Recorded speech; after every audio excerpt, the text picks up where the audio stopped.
Shabbat Shalom.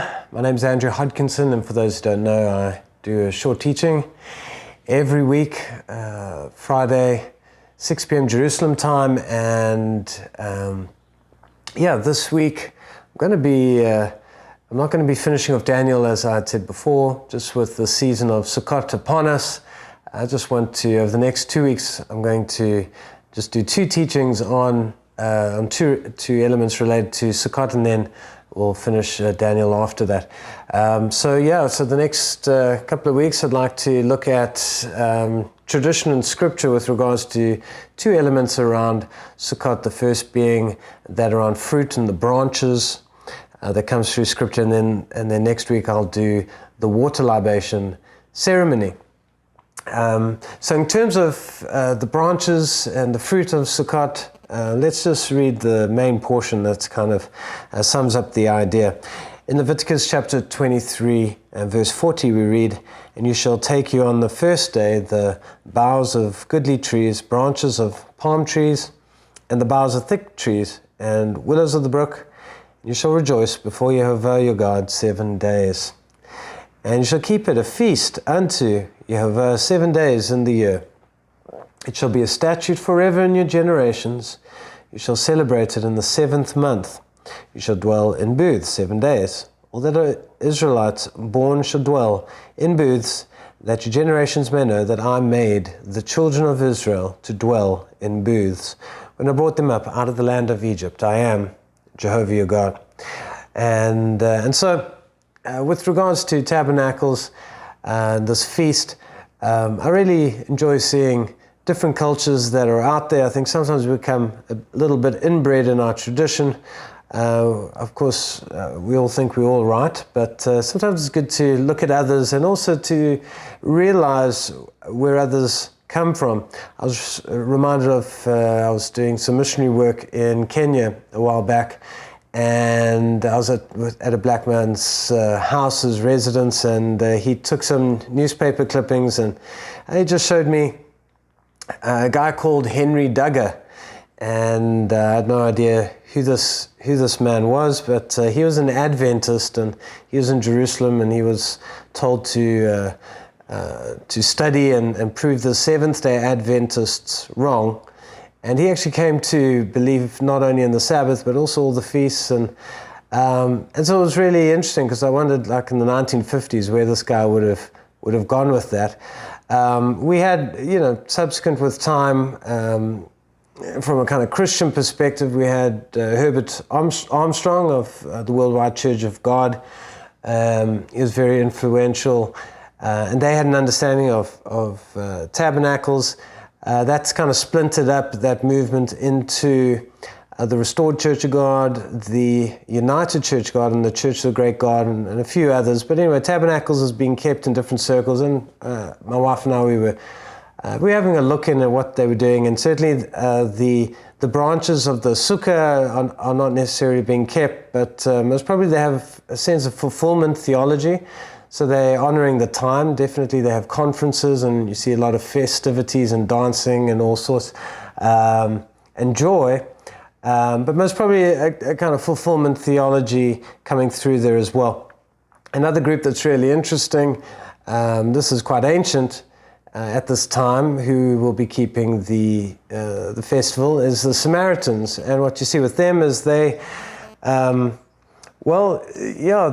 very much their own tradition, and what they read is the kind of verse before, and they highlight this, that you see that it's about when you've gathered in the produce of the land, and you'll see with their canopies, they're quite beautiful. They've got all these fruits, and I believe they are actual real fruits. I don't know how they do that, but they make these really decorative canopies. So even though they're focusing on fruits, you still see that, it's still connected to the idea of shelters and tabernacles. And what's also interesting is when you look at them, some of you may notice what they highlight, and it might stick out for a few of you, because they will often center on one specific fruit, which has connections to Rabbinic Judaism, the etrog, or the citron. And for those who who haven't seen it, there's a very interesting and quite a nice little movie called Ushpizin, which is about how Orthodox Jewish people keep the Feast of Tabernacles, and it's centered around this etrog, and you'll be surprised how much money people pay for this etrog.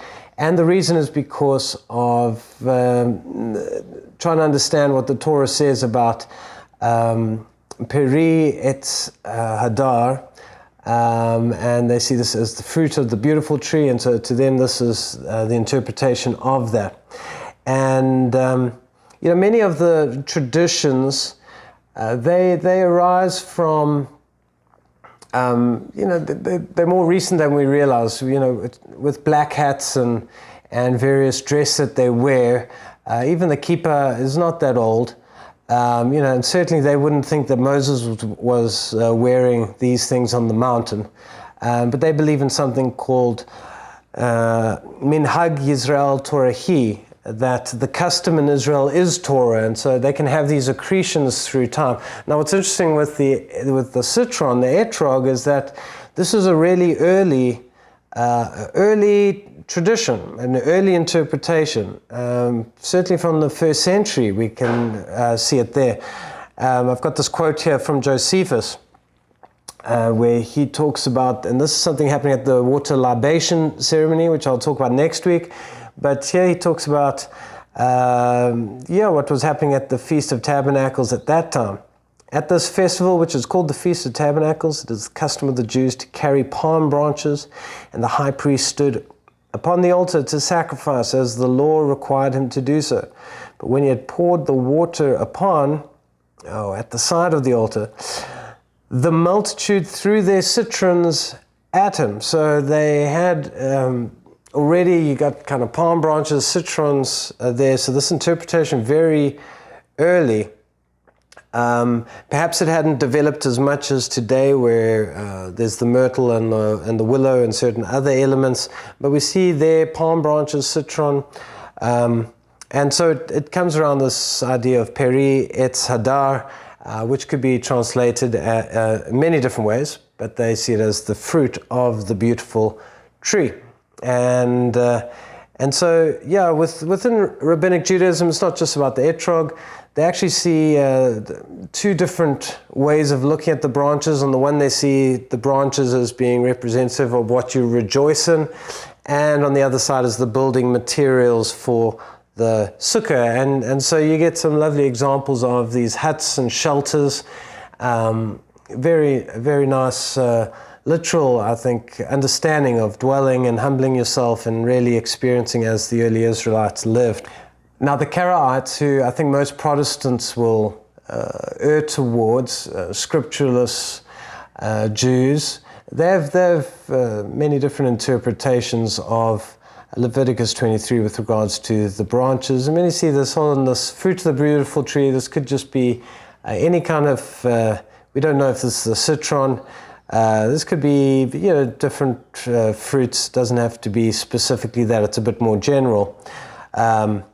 And there's also been a bit of pushback in that many people believe that most Israelites back in the day, they never even knew what a citron was. Because when you're reading the scriptures, you're generally reading about pomegranates, olives, dates, your barley, your wheat, grapes. That's typically what you're getting in Israel. It's not the land of lemons and oranges and grapefruit and stuff. And we know that that's from China, and it came through via particularly the Persians. They would plant botanical gardens. Paradise comes from their word, I think the Farsi for a garden. And there you would get the introduction of different beautiful species from around their empire. And so it was kind of a later thing that the citron would have arrived in Israel, and certainly they would have looked at it and said, this is a beautiful fruit. Now, others have also the interpretation, I kind of lend towards this, is that fruit can also have a broader sense, like we talk about the fruit of the womb or the fruit of the land. that this is more of a sense of the produce or the going forth. So some see this as just a general sense of the foliage or what comes from trees, and that this is just a general description of building materials for the sukkah, and not so much the lulav interpretation. And this kind of seems to be the case in the days of Ezra and Nehemiah, that you can read there that you see they just told the people, go and get various branches and make booths.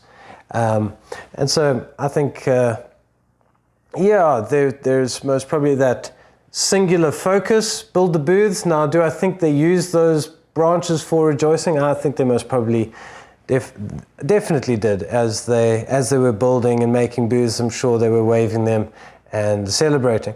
Now, within the Hebrew roots tradition, we've got our own traditions that are building, and I think one thing that we're doing quite a lot is that when it says that he made our forefathers dwell in booths, that we're interpreting this as, you humbled them in the wilderness. And so we're often focusing on maybe we should camp, maybe we should set up a tent and humble ourselves in that time. And so often I've been guilty of this. I've kind of, we say it's not the Feast of Chalets, but truth is it's not the Feast of Tents either. These booths were shelters and huts that were made out of these branches, as it were. And also, if we do understand millions coming up to Jerusalem, you wonder how this would have looked. I think there would have been communal areas that were designated, and people would have gone at least once a day to those places and live and just have a sense of this is what Israel would have been reduced to. Otherwise, kind of would become the Feast of Locusts if everyone was building their own shelter out of to live in, every family that went up. I think you have a bit of a problem on your hands. But still, I think there would have been communal building and areas where you were to experience that. Now, some may say, when looking at all the different traditions, that there's this really sounds confusing, and I suppose, but I think we can have a good sense of what the time represents, and certainly I think it's in the name that if it's called the Feast of Sukkot of booths, that's a central part to the week, is the sukkahs and building them, and then the fruits and the branches. Well, the branches, I think, definitely stand out more. I think the description of bringing in the produce of the land, I think that's more in terms of harvest description. But the branches certainly do come forward. I see it very similar to Nehemiah and Ezra in that regard. But I can also see how traditions would have sprung up around rejoicing with those branches. And I would imagine ancient Israel, people would have been dancing with them, and people would have made dances with branches as they used them for their booths. We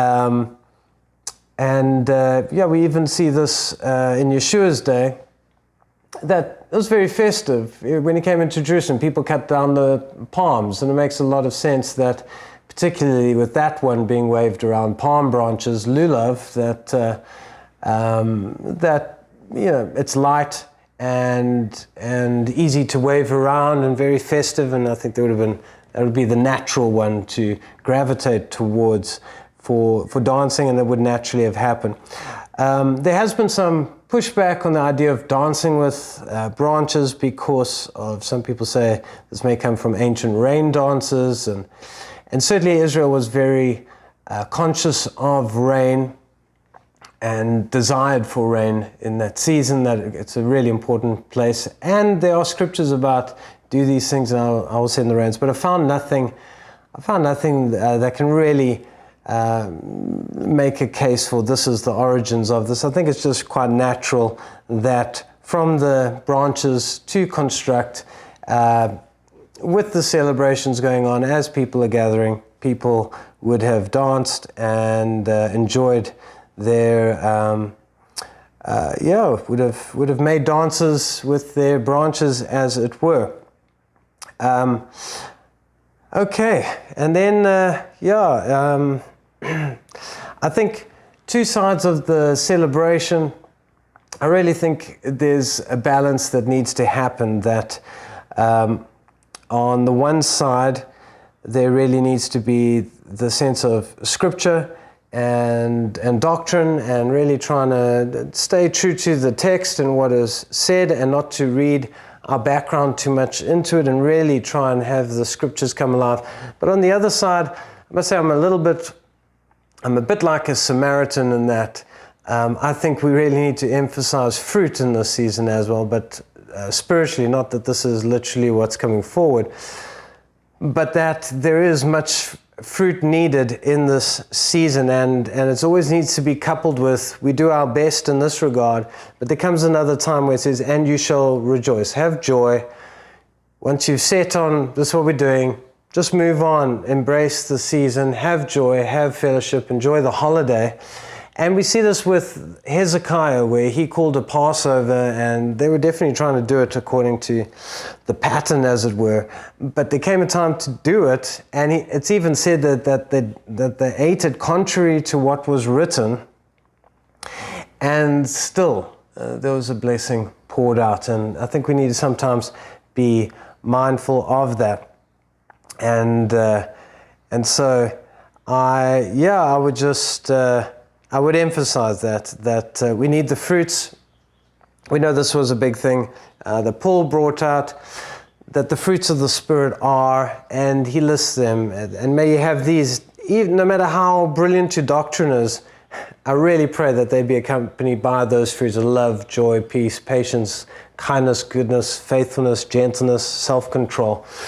That the pendulum can definitely go both ways, but that we have that mindfulness of, as was said with the Samaritan woman, actually, they didn't write them off. They had chose a different mountain, bit of a different Torah, but he could meet them where they are, and he said, the day will come where the true worshipers will worship in spirit and in truth, and that balance, and that we have the spirit of truth and have wisdom to move forward in these matters. And some people will abuse it.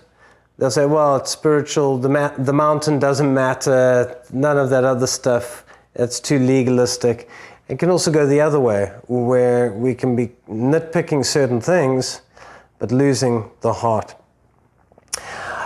So, I really pray in this season that you'll have a blessed Sukkot, and may your branches be raised high and celebratory. May you construct those dwellings and be mindful of how he humbled Israel to be in the wilderness, and that you humble yourself before him and ultimately have joy. Many blessings and shalom.